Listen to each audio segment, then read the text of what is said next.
Now, one of the biggest upgrades on the fresh new Moto G8 Plus is that new triple lens camera that Motorola has slapped on the back. This is the first G series handset to boast a 48 megapixel primary lens with quad pixel tech for brighter, more balanced results even in quite dodgy conditions. On top of that, you also get an 8 megapixel ultra wide lens for video capture and a simple 2 megapixel depth sensor for those portrait shots. Not bad specs at all for an asking price of just 239 quid, but is the Motorola Moto G8 Plus actually a solid everyday snapper? Well, I've been testing it for just under a week now, and here's my in-depth Moto G8 Plus camera review. And for more on the latest and greatest tech, please do subscribe and ding that notifications bell. Cheers! Now, first up, anyone who's used a Motorola smartphone before will be right at home. You can load the camera app once again with a quick double wrist twist, which I'm finding increasingly difficult as my joints get all arthritic. Once you're actually into the camera app, as you can see there, you've got a wide selection of toggles to play around with, the likes of the HDR levels, the flash, your living images and all that kind of stuff. I like that Motorola's finally added a settings menu icon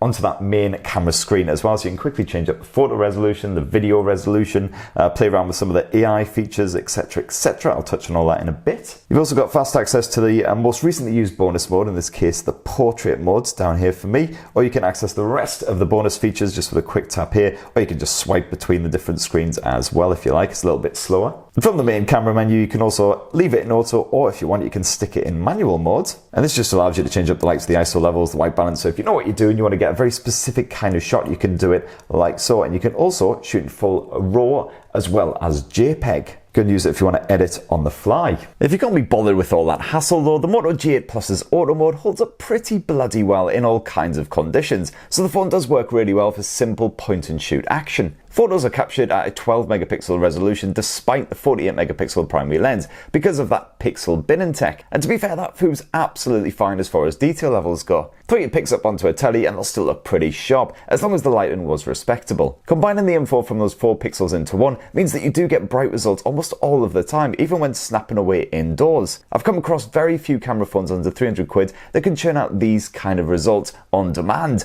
Usually there's a fair bit more murk and grain involved, especially when you move to an indoor area. Plus those colours also look nice and natural, with vibrant subjects really shining. You might have to occasionally override the scene detection feature though if you do keep that active, because it can do some pretty weird stuff at times, like turning this snap of delicious beers a random yellow colour for no reason at all. It should be noted though that the Moto G8 Plus's ultra-wide angle lens can only be used for video purposes, not for photos. It's a real shame because I do enjoy playing with an ultra-wide aspect when shooting quite dramatic action shots and things like that. If that's going to be a deal breaker for you, then maybe check out something like the Oppo A9 instead, which does offer ultra-wide photography at the same sort of price point. Back onto the good news though, and Motorola's Blow continues to impress even in those dodgy HDR situations. If you're trying to tackle a shot with a bright sky involved, no bother. Your subject will still generally appear well lit and sharp, while the sky itself is usually captured without any kind of overexposure. Now in low light, the G8 Plus does start to struggle a bit in auto mode, but no worries again, because switching to Motorola's night mode will sort you right out. This captures several images at different exposure levels and then splices them together for sexy results. The overall photo is definitely more detailed, while some overexposed elements are tempered down so you don't get any flaring around those light sources. It's definitely impressive stuff again around this price point, and the photo capture doesn't take too long either. And also impressive is Motorola's portrait mode, which can be customized to your liking.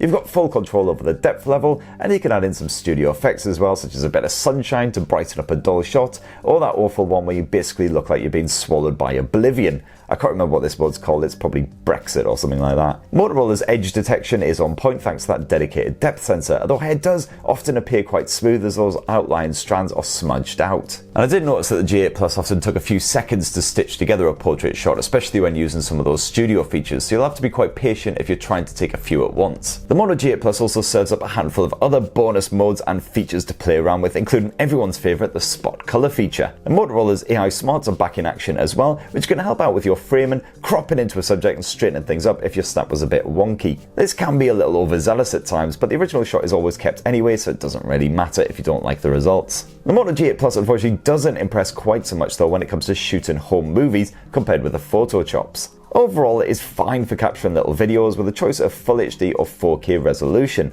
And at Ultra HD, things do look pleasingly sharp, while colour details aren't boosted to artificial levels. However, the focus, which was so dependable for photos, does pop a fair bit when you're moving the camera around, and especially in those murky conditions as well. And if you're shooting at 4K level, you'll definitely want to stand pretty bloody still, as the image stabilization ain't too hot at that level. Now, that action cam feature has also made the leap over from the Motorola One Action smartphone. It uses that ultra-wide angle lens in order to shoot a nice landscape video even when you're holding the phone in portrait mode like so. Very handy when you've only got one hand free. Unfortunately, you will notice a clear bit of warping around the edges, which often looks a bit naff on playback. But the image stabilization is solid even when you're moving at speed, and for pure convenience I did find myself shooting in this mode a fair bit. Now, if you swap to the 25 megapixel selfie camera, you can grab up to 6 megapixel photos using that same quad pixel tech as the rear camera, or just stay sod it and go for the full 25 meg option. I definitely recommend leaving it on the default 6 meg setting though, as it can really sort out any lighting issues. Unfortunately, the HDR smarts with the selfie camera ain't too hot,